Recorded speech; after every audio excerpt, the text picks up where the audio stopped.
오늘 본문의 말씀은 지금 복음 시리즈로 여러분들께 말씀을 전하고 있는데요. 그 복음의 핵심에 대해서 아주 자세하게 분명하게 우리에게 잘 나타낸 말씀으로 우리가 이해할 수 있습니다. 이 베드로 전서를 기록한 사람은 당연히 이름이 올라간 대로 베드로입니다. 이 베드로는 지금 나그네로 살고 있는, 당시로 얘기하자면 소아시아의 믿음의 성도들을 격려하고 위로하기 위해서 이 말씀을 기록했습니다. 이 말씀을 기록할 때 베드로는 하나님께서 주신 분명한 확신이 있었습니다. 그 확신을 가지고 말씀을 전했기 때문에 이 말씀을 받아들이고 이 말씀을 듣는 모든 당시의 소아시아의 성도들에게 큰 힘이 되었을 것입니다. 그리고 이 말씀은 또한 우리들에게도 의미 있는 말씀으로 다가오고 있습니다. 대상자가, 말씀을 전하는 대상자가 나그네로 살고 있는 소아시아에 흩어져 있는 성도들이었습니다. 우리는 고국을 떠나서 독일이라는 땅에서 하나님의 말씀을 가지고 하나님의 은혜를 잊고 자신의 꿈을 향해 열심을 다해서 살아가는 나그네와 같은 하나님의 자녀들입니다. 그래서 이 말씀이 선포되어지는 이 현장과 또한 우리가 이 말씀을 의지해서 다시 한번 하나님께서 주시는 진리의 가치, 그리고 성도됨이 무엇인지를 깨닫고 또 그 말씀을 위해서 살아가는 참된 인생을 여러분이 은혜 가운데 맛보시기를 부탁을 드립니다. 오늘 복음에 대해서 이 베드로는 분명히 선포하고 있습니다. 그러면서 우리에게 강조하고 있는 바가 여러 가지가 있는데, 그 중에 첫 번째가 우리의 구원은 예수 그리스도의 언약의 피로 이루어졌다라는 것을 분명히 밝히고 있습니다. 사실 베드로는 오늘 읽은 본문 18절 앞에 17절에서 나그네로 있을 때에 두려움으로 지내라고 경고하고 있습니다. 이 말씀의 뜻은 나그네의 생활 가운데 쉽게 잊혀지는 것이 바로 복음의 순결성이기 때문에 그렇습니다. 여러분, 한국에 있을 때에는 예배도 많고 언제 어디서나 마음만 먹으면 교회에 나가서 기도할 수 있습니다. 그래서 그 당시 한국에 있었을 때는 몰랐지만 하나님이 주신 은혜 가운데 하나님께 기도하고 싶으면, 그리고 어찌해서 교회에서 여러 가지 프로그램들과 예배를 통해서 받은 은혜를 가지고 살아갈 수 있었습니다. 그런데 독일이라는 곳에 와서 보니까 교회는 많은데 기도할 처소가 그리 많지 않습니다. 그리고 우리의 게으름과 나태함으로 인해서 한국에서는 소위 말해서 신앙생활 잘했다고 하는 그러한 신자로서 대접을 받았는데, 여기 오니까 본 모습이 드러나는 신자들이 많기 때문에 그렇습니다. 나그네로 있을 때 두려움으로 지내라고 경고하는 것은 베드로가 인간이 가지고 있는 그러한 연약함을 너무나도 잘 알고 있었다라고 표현할 수 있습니다. 나그네의 생활 가운데 쉽게 잊혀지는 것은 하나님의 말씀이 가지는 그 복음의 순결성을 잃기 쉽기 때문에 그렇습니다. 항상 말씀을 같이 하는 것이 쉽지 않습니다. 신앙생활 하는 게 쉽지 않다라는 것을 여러분이 우리나라를 떠나보니까 아마 많이 느끼실 겁니다. 그래서 베드로는 이러한 상황 가운데에서 성도의 모습을 어떻게 가져야만 하는지를 우리에게 언급하고 있는 것입니다. 그런 의미에서 17절부터 21절까지는 복음이 가지고 있는 명백한 성격에 대해서 우리에게 요약해서 설명해주고 있습니다. 간단하게 말씀을 드리자면, 죄로 말미암아 죽을 수밖에 없는 우리가, 그 인간이 거룩한 하나님의 자녀가 된 것은 우리가 가지고 있는 능력과 우리가 가지고 있는 열심이 아니라는 것을 분명히 밝히고 있는 것입니다. 오직 거룩하신 하나님의 은혜로 말미암아 우리가 하나님의 사람이 되었다라는 것을 이야기하고 있습니다. 그리고 거룩하신 하나님의 은혜로 말미암아 살아가지만 항상 인간은 조상들의 망령된 행실에서 살아갈 수 있다라는 것을 또한 경고하고 있습니다. 18절과 19절 말씀을 제가 읽도록 하겠습니다. 보십시오. 너희가 알거니와 너희 조상이 물려준 헛된 행실에서 대속함을 받은 것이 음이나 금같이 없어질 것으로 된 것이 아니요 오직 흠없고 점없는 어린 양 같은 그리스도의 보배로운 피로 된 것이니라. 아멘. 지금 18절 19절에서 조상의 유전된 망령이라고 지금 표현하고 있습니다. 이게 뭘 의미하는 것이겠습니까? 이것은 간단히 말씀드려서 우상을 숭배하는 태도를 말합니다. 멀리 갈 필요도 없습니다. 독일에서 보면 기독교 국가가 되었다라는 그러한 다름이 있긴 하지만 제가 독일 와서 재미있게 인상 깊게 봤던 것이 뭐냐면 어딜 가던 한국에서 사당이나 무슨 성황당 같이 예수님 십자가를 걸어놓고 기도할 수 있도록 해놓은 것이 굉장히 많았다라는 것입니다. 그래서 믿음의 눈으로 볼 때에는 언제나 어디서나 예수님 앞에서 기도할 수 있도록 이 나라가 이렇게 바뀌었구나 라고 생각했는데 가만히 보니까 그냥 그 믿음의 대상이 예수님으로 바뀐 것이지 옛날부터 있었던 그러한 어리석음, 하나님을 온전히 바라보지 못하고 예수님을 우상으로 만들어서 자신의 소원과 자신의 어떤 그러한 것들을 기도하는 가운데에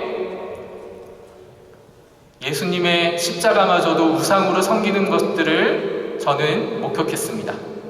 그것은 비단 독일뿐만이 아니라 이 땅, 이 동유럽, 유럽 전 지역을 막론하고 보여지는 공통점이었습니다. 그러니까 조상의 유전된 망령된 행실이라는 것은 조상이 물려진 우상을 섬기고 사는 그러한 잘못된 행위를 말하는 것입니다.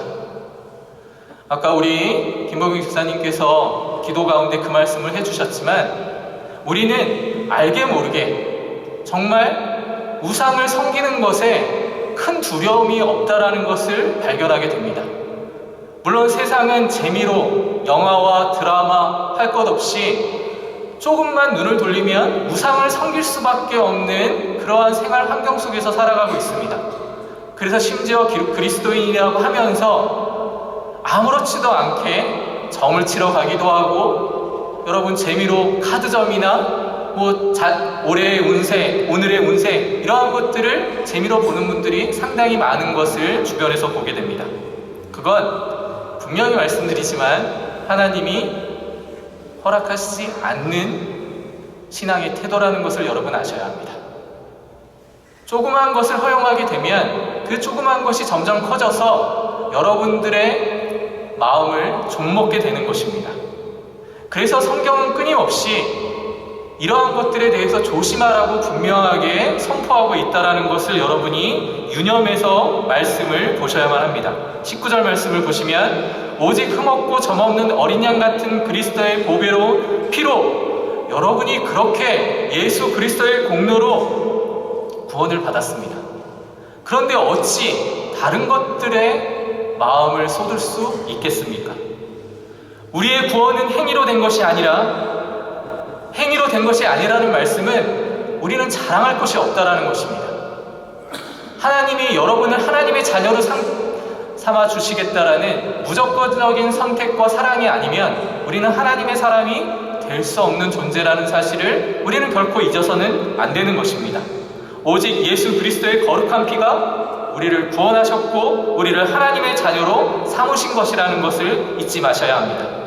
우리의 존재가 거룩한 하나님을 아버지라 부를 수 있는 이 은혜는 예수 그리스도의 이 언약의 피로 말미암아 된 것임을 우리는 잘 압니다. 그런데 어찌 그 거룩한 피의 공로에 힘입어 하나님의 자녀가 되었는데 인간이 추구하는, 인간들이 관심 있어하는 전혀 하나님이 주신 은혜와는 관계없는 것들에 우리의 마음을 쏟을 수 있겠습니까? 그건 어리석은 것입니다. 하나님의 놀라우신 은혜는 예수 그리스도의 희생으로 말미암아 우리에게 분명하게 증거되었습니다. 이것이 바로 복음이라고 할 수 있죠. 이 복음의 귀한 은혜가 저와 여러분에게 지금 있기 때문에 우리가 이 시간 하나님께 영광을 돌릴 수 있는 것입니다. 비록 몸은 조금 피곤할 수 있습니다. 그러나 하나님의 은혜 안에 있다라는 것과 여러분이 하나님의 은혜 밖에 있다라는 것은 여러분의 인생을 규정하는 아주 확실한 자신의 겉모습이라는 것을 분명히 기억하셔야 합니다. 그리고 두 번째로 우리의 믿음은 그리스도의 부활과 영광을 통해서 하나님께 고백할 수 있게 되었다라는 것입니다. 사실 제가 말씀드리는 이 사실이 여러분이 모르는 사실을 말씀드리는 것이 결코 아닙니다. 다 여러분 말씀 가운데 이미 경험하시고 고백하시고 아시는 것들입니다. 근데 문제는 이 말씀이 우리의 삶 가운데 전혀 적용이 되고 있지 않다라는 것이 문제입니다. 베드로는요, 우리의 구원은 창세전부터 계셨다가 마지막 때에 우리를 구원하시고자 오신 예수 그리스도의 보배로운 피로 말미암아 그렇게 된 것임을 이야기하고 있습니다. 이것은 선포입니다. 이거는 증명이 아닙니다. 사실을 그대로 우리에게 전한 것입니다. 이 사실을 아는 자로서 우리는 지금 이 시간 존재하고 있는 것입니다.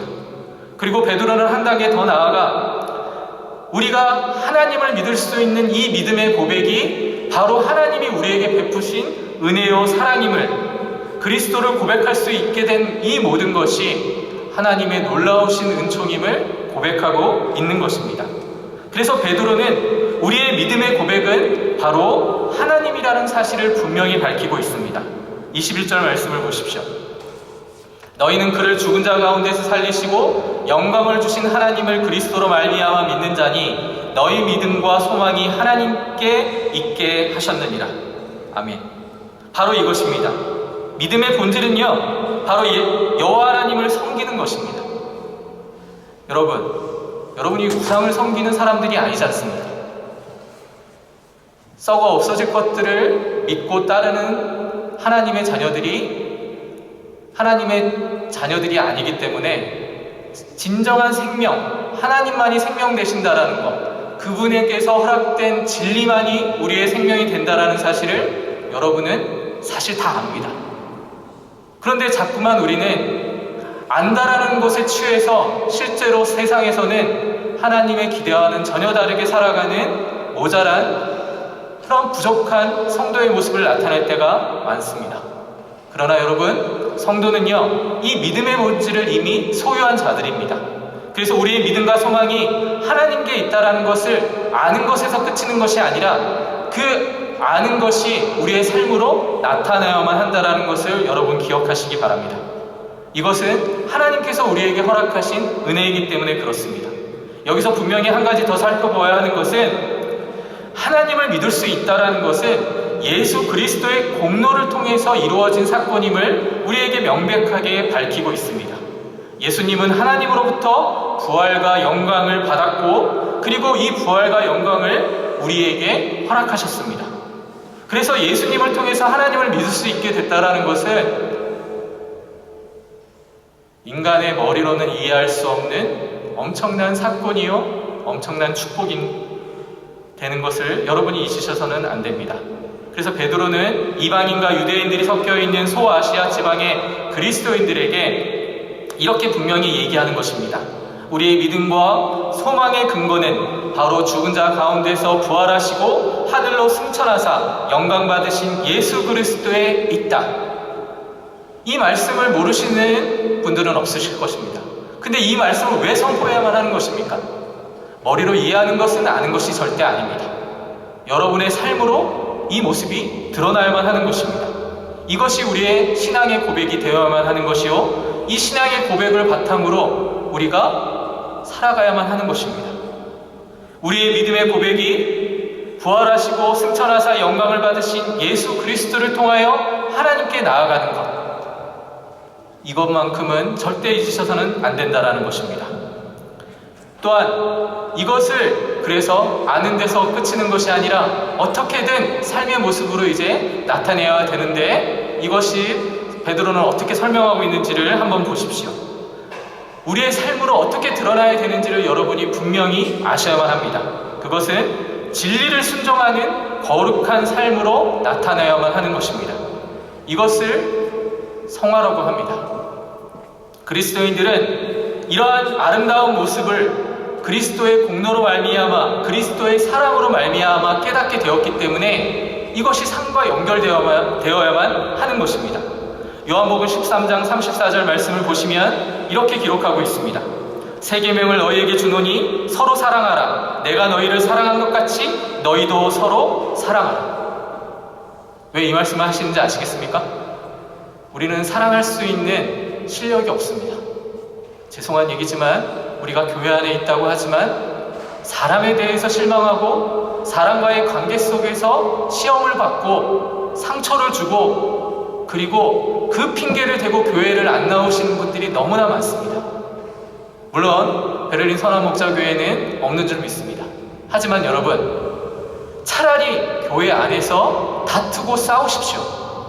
교회 밖으로 나가지 마시길 바랍니다. 그게 지혜로운 방법입니다. 저 사람 꼴 보기 싫어도 나와서 얼굴을 바라볼 수 있도록 하나님께 기도하십시오. 그게 하나님이 주신 사랑과 은혜를 받은 하나님의 자녀임을 여러분 기억하셔야만 합니다. 그래서 사랑도 하나님이 주시는 힘이 아니면 절대 사랑할 수 없습니다.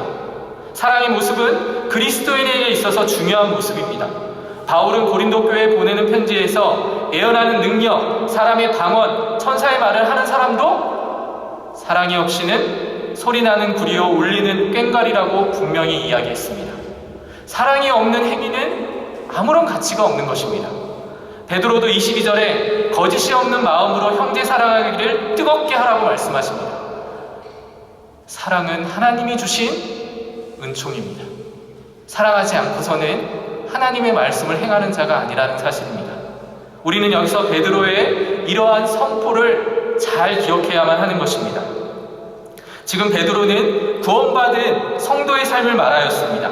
그리고 우리의 믿음의 고백이 그리스도의 부활과 영광 받으심을 통해서 하나님을 고백하는 것임을 말하였습니다. 그리고 이제 베드로는 믿음의 눈을 돌려서 우리의 모습이 우리의 삶 가운데 어떻게 나타내야 되는지를 말하고 있는 것입니다.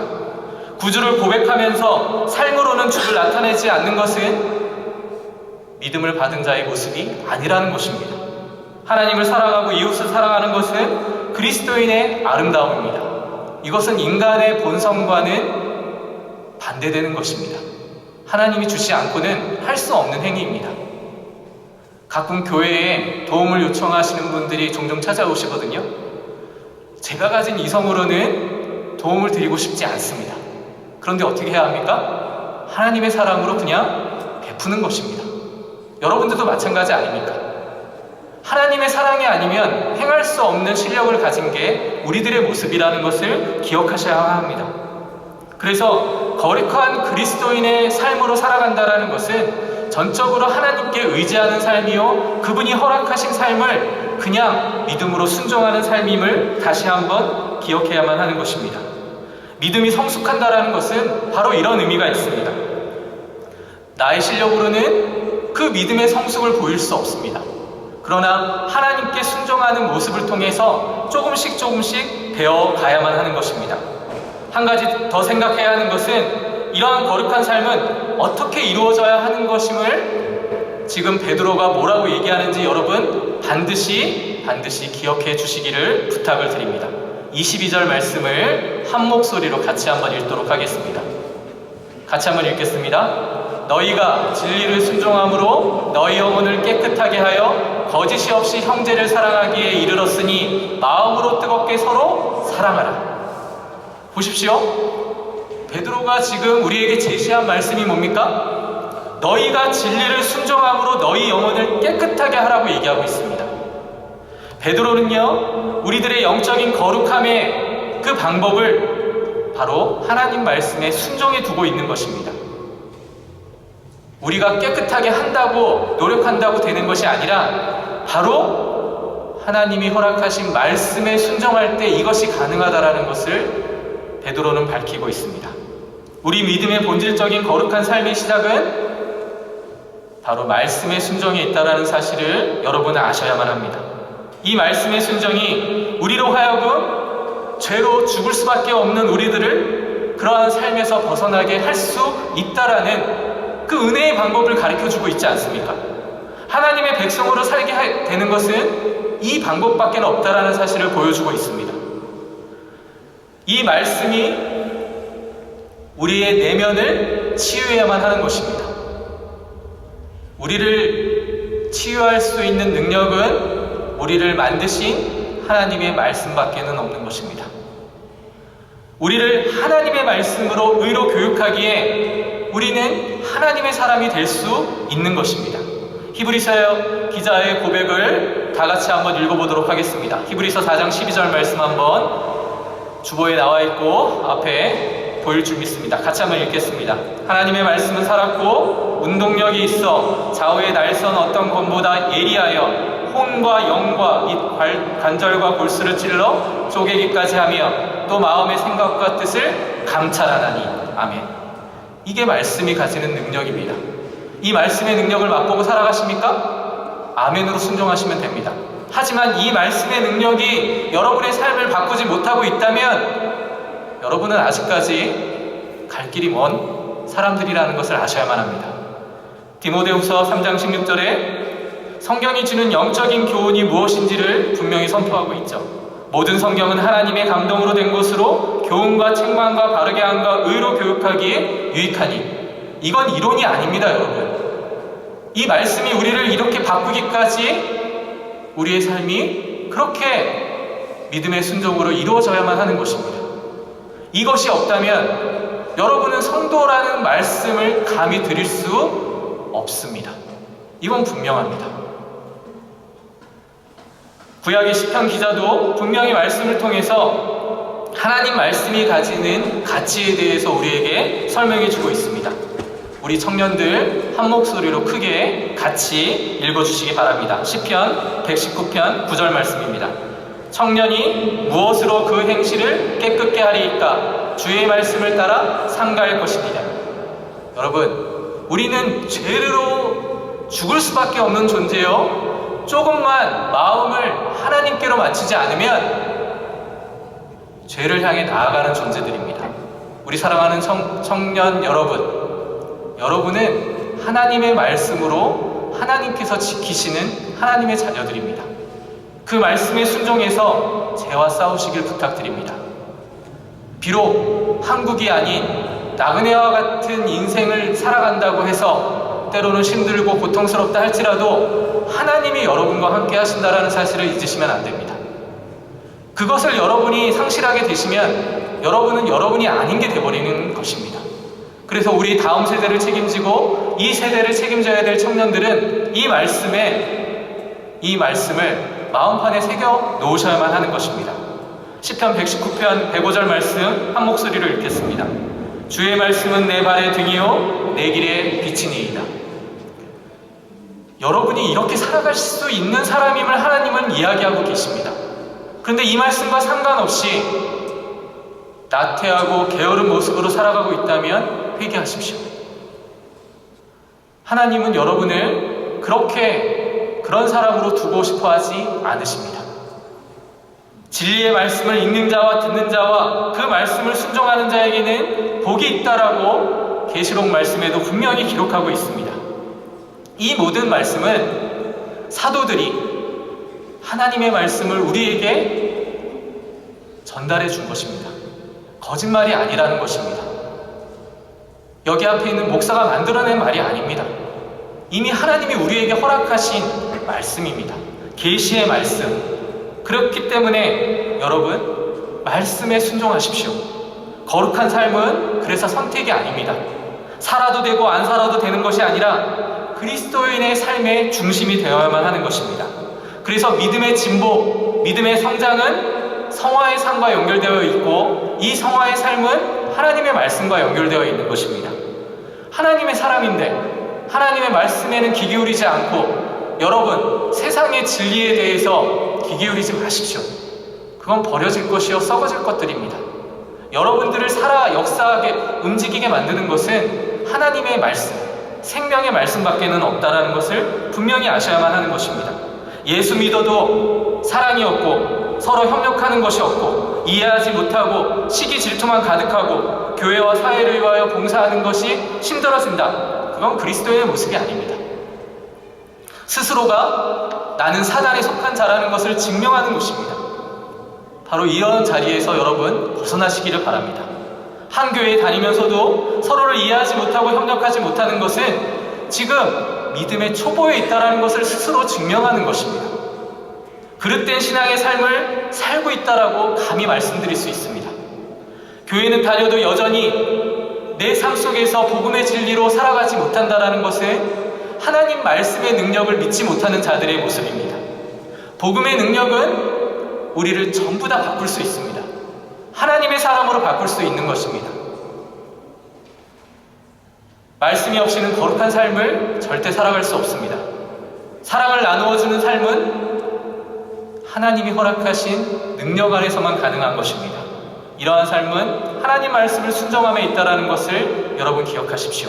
사실 순종한다라는 거 제가 이렇게 선포하고 있지만 쉬운 행위가 아니라는 거 저도 알고 여러분도 압니다. 세상은 이해관계 속에서 순종을 강요합니다. 하지만 하나님은요, 여러분을 이해관계 속에서 부르신 분이 아니십니다. 어떠한 이해관계로 여러분을 부르신 것이 아니라 그냥 은혜로 여러분을 불러주셨습니다. 우리를 살리시기 위해서. 그래서 여러분은 말씀 안에서 순종만 하시면 되거든요. 근데 이 순종이 너무 어렵잖아요. 그래서 훈련을 받아야만 하는 것이죠. 오직 하나님의 은혜와 통치를 앙망하며 살아가는 여러분이 되어야만 하는 것입니다.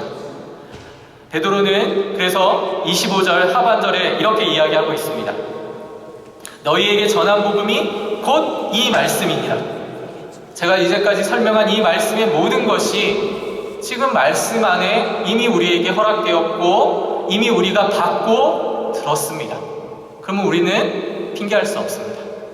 이 말씀을 의지해서 다시 한번 하나님이 주시는 그 사랑과 은총을 가지고 살아가는 결단만이 있어야만 하는 것입니다. 말씀을 깨닫는 것에서 끝나는 것이 아니라 말씀이 우리의 삶을 지배해서 우리의 삶을 바꿀 수 있도록 여러분 모두가 거룩해져 가야만 하는 것입니다.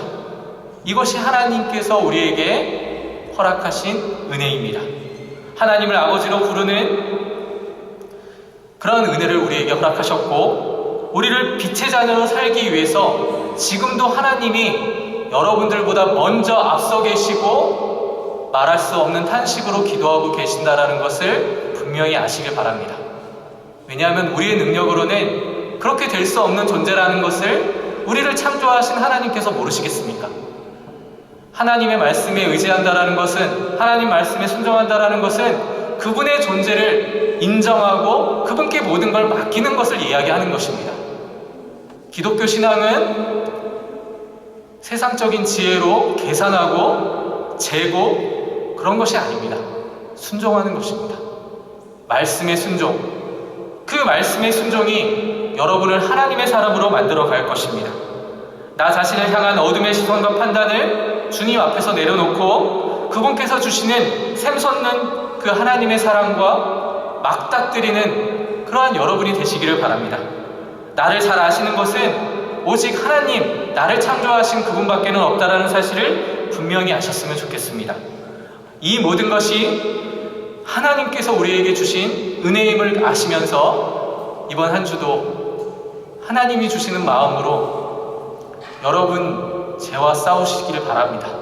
그래서 이겨나가시고 게으름과 나태함과 싸워서 이기시면서 나에게 주어진 그 행복, 나에게 주어진 소망, 그것을 여러분의 삶의 현장에서 증명하며 살아가시는 여러분이 되시기를 주님의 이름으로 소원합니다. 기도하겠습니다.